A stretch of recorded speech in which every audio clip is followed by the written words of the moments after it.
ওই যে ওপার ভারত, ঘরগুলো দেখা আছে সব ভারতের পাহাড়ের ভিতরকার ঘর।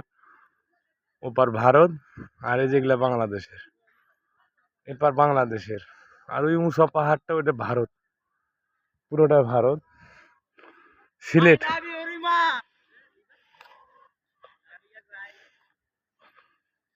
ওখানে আসছিলাম বেড়াতে ঢাকা থেকে, 45 জনের সিট নিয়ে আসছিলাম 3 দিনের সফরে, 2 রাত 2 দিন। ভাড়া হলো 90,000 টাকা। 90,000 টাকা ভাড়া দিয়ে এখানে আসছি আমরা, মাথা পিছু 2,000 টাকা করে। আমার 6,000 টাকা ভাড়া লাগছে 3 জন, আর খাওয়া খরচ আরো 3 দিনে 3 রাতে 5,500 টাকা। এই 10-12,000 টাকা 15,000 টাকা এটি খালি খাওয়া খরচ আর ভাড়াই লাগলো। কি খাইতেছো? আচ্ছা, আচার খাইতেছে বসে বসে এখানে।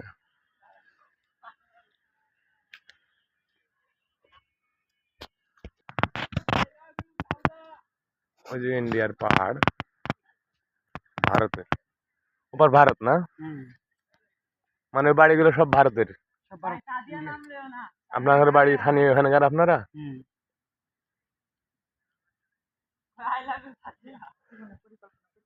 তো ওনারা যে বাড়ি ঘর করছে, ওনারা তো ভারতের লোক, ভারতের জায়গাতে বাড়ি করছে। হ্যাঁ, তো বাড়ি ঘর ওনারা ওনারা কি করে খায় ওনারা? কত জাতের কাজ করে, সুপারি গাছ আছে, পান বাগান আছে, কমলা গাছ আছে। তারপর বেলাকি মালও দেয় এবার, তা না? কেউ কেউ এগুলা করে এরা খায় না? হ্যাঁ, বেলাকে মাল আনে, সাবান আনে। হ্যাঁ হ্যাঁ, বিভিন্ন জিনিস লেনে এবার দেয় ওনারা, তা না? সাবান আনে, পাউডার আনে, এবার জিরা আনে। আপনার সাক্ষাৎ নিলাম, আপনি মন খারাপ করেন না, আমি ইউটিউবে ভিডিওটা ছেড়ে দেব। সমস্যা নাই, করেন। ভাই কোন জায়গা থেকে আসছেন? আমি ঢাকা থেকে আসছি ভাই, ঢাকা সাভার রপ্তানি থেকে আসছি। হ্যাঁ, গাড়ি নিয়ে আসছি, আমরা 45 জন আসছি। আমার বাড়ি কুমিল্লা দেওয়ানি, আমার জন্মস্থান। ও, এখানে জন্মস্থান? আমার মার বাড়ি হচ্ছে কুমিল্লা। ও, আপনার জন্ম আসে এখানে হয়েছে? তাহলে আপনারা কি করেন? আমরা তো মনে করেন কাজ টাজ করি, কাজ করে ভাত খাই। যাই, গরিব মানুষ যেভাবে আল্লাহ খাওয়ায়। গাড়ি লুট দেই, পর্যটক। ও আচ্ছা আচ্ছা, যাই হোক, একটা কিছু করে খান। আপনাদের মতো পার্টি ঘুরাই। হয় ভাই, আমরাও গরিব মানুষ ভাই, এটি বেড়াতে আসি দেখে আমরা বড় লোক না, আমরাও কিছু করে তো খাই, সবাই গরিব মানুষ আমরা। সবাই গরিব ভাই, সবাই দিন আনে দিন। বড় লোক হলে পারে মাইকের টাইকের বাইন্দে ভিড় এসে একবার চশমা টশমা বেড়ায়, আইফোন নিয়ে বেড়াতো। আমার কাছে তার আইফোন নাই। রাগ করলে নেই ভাই, আমার কথা শোনা না ভাই। ওই দিন আপনি যেরকম ঘুরাতেছেন না, ওই দিন ভারতের গাড়িগুলো দেখছেন? হ্যাঁ হ্যাঁ, ওইলে ভারতের গাড়ি না, ভারতের গাড়ি। এডি পর্যটক আছে, হেরা ঘুরাতেছে এই জায়গাতে। ওই সাদা সাদা কার গাড়ি। হ্যাঁ, কার গাড়ি দেখা যাচ্ছে ওখানে, এগুলো পর্যটক। এছাড়া দেখো সব কিছু দেখা যাচ্ছে ভালো। হ্যাঁ, এটা পর্যটক। ওই মাঠে গেছিলাম, পরে আরো কলেজের জায়গায় বাজার আছে। না, বাজার আছে এখানে, ডাউকি বাজার আছে। এটা হচ্ছে মেঘালয়, আর এটা হচ্ছে ডাউকি। তাহলে আপনারা যে পারে যে কম্বল গুলো এরা 2200 টাকা বেচতেছে, 5.5 কেজি গুলা, এই এখানে আমরা বাংলাদেশের সীমানা পাইতেছি, ইন্ডিয়ান মাল। ওখানে তো ওরা কিনে নিয়ে নেয়, এখন দিছে। আবার এই মাল নিয়ে যে ঢাকাতে 4,000 টাকা হচ্ছে দেখতে। ঢাকা মনে করো 4,000, ঢাকা মনে করো 5,000, 6,000, 7,000 পর্যন্ত বিক্রি হয় ঢাকাতে এই মাল না। আর এখান থেকে কত দেয়া আসছে মালটা, আপনি বুঝতে বুঝতেন। আমার তাহলে ব্যবসা করবো না, আমি আপনার কাছে শুনবো। না, আমাদের এই জায়গাতে ব্যবসা মনে করেন, আমি আপনি বুঝি, যেমন মনে করেন যে খুচরা দামে মালটা কিনে আনি, হ্যাঁ, এখানে মনে করেন কিছু একটা 500 টাকা লাভ। যাই হোক, ধরেন 5টা মাল নিলেন, এরকম 500-600 টাকা লাভ হয়ে গেল। 5টা মাল নিলে মনে করেন 500 টাকা। হ্যাঁ হ্যাঁ, এই টাকার জন্য আপনারা ওপার থেকে এবার নিয়ে আসেন, বা ওখানে হাত দিয়ে আপনারা পার করে নেন। বুঝতে পারছি, আমি ওইটাই বুঝেই বুঝছি, ওগুলা করে ইনারা ঘর বাড়ি করছে। ওদের লোক বালা। হ্যাঁ, ভালোই তো হবে। ওদের লোক বালা, আমরা বাঙালি বালা না ভাই। বাঙালি রে শয়তান না। ইন্ডিয়াকে আমি কোনোদিন খারাপ ব্যবহার পাই নাই ভাই, ইন্ডিয়াকে আমি খারাপ ব্যবহার পাই নাই, আমি ইন্ডিয়াকে আমি কোনো খারাপ বলি না। কত মোবাইল, কত শূন্য কোনো পড়ে থাকে ওদের, তোরা কোনো ক্ষমতা নাই। আর বাঙালি জায়গা মনে করেন 10টা লেগে মনে করেন মারামারি করে, কাটাকাটি করে। আর হেরা স্বর্ণ পড়ে থাকে জায়গা জায়গা।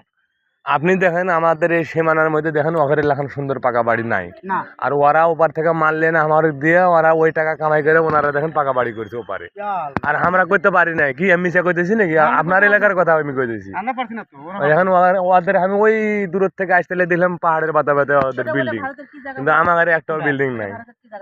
এটা ভারতে আপনি মেঘালয় মেঘালয় আর এটা হচ্ছে ডাউকি। আহ, ও পাত্র দেখছেন? হ্যাঁ এটা কোনো পাত্র না, এটা মাজার। মাজার এটা হয়, আরো অনেকে হয় সাক্ষাৎ দিবে। মাজার এটা ভিতরে রোজা আছে, ওই যে পাথর, আছে ওই যে রাস্তাটা। পাথর।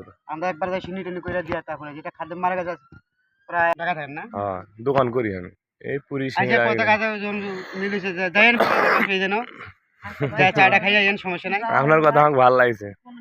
বল খালি পেটে থাকে মন কথা মনে থাকে আজীবন। এই যে আপনার ভিডিওটা করে নিলাম, আমি যদি আরো 5 বছর পর আপনার ভিডিওটা বাইর করি ফেসবুকে, আমি পাবো আপনাকে দেখতে পাবো। ইনশাআল্লাহ ওই লেগে ভিডিওটা করে অনেক নিছে ভিডিও অনেক নিছে।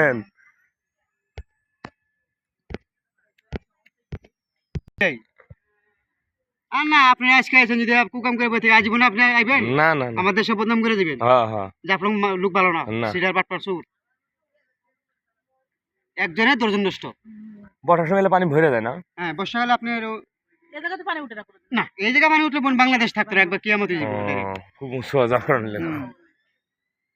পানিটা ওই আপনি নিচে বট গাছটা দেখছেন না ভাই, হ্যাঁ ওই বট গাছে পর্যন্ত পানি থাকে লেভেল, একবার নদীর লেভেল থাকে পানি বর্ষাকালে। আমার জায়গাটা সুন্দরই লাগছে, খারাপ লাগে না খুব। সাদা পাথর থাকে কোন জায়গায়? সাদা বুলা গাছ একটা আছে, সাদা পাথর না? সাদা পাথর হচ্ছে বুলা গাছ। ভোলাগঞ্জ তো অনেক দূর, তাই না? অনেক দূর। কিন্তু আর যে আরেকটা নাম জানি কি করলেন?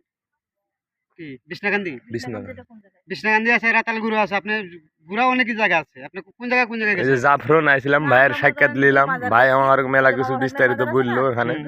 ইন্ডিয়ার লোকের এবার মাল পার করে দেয় এগুলো তাহলে আপনি বললো, রাতাল গুরু যাবেন, ব্যবসা করে।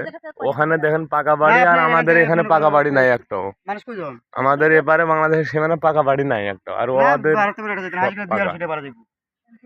অনেক রাস্তা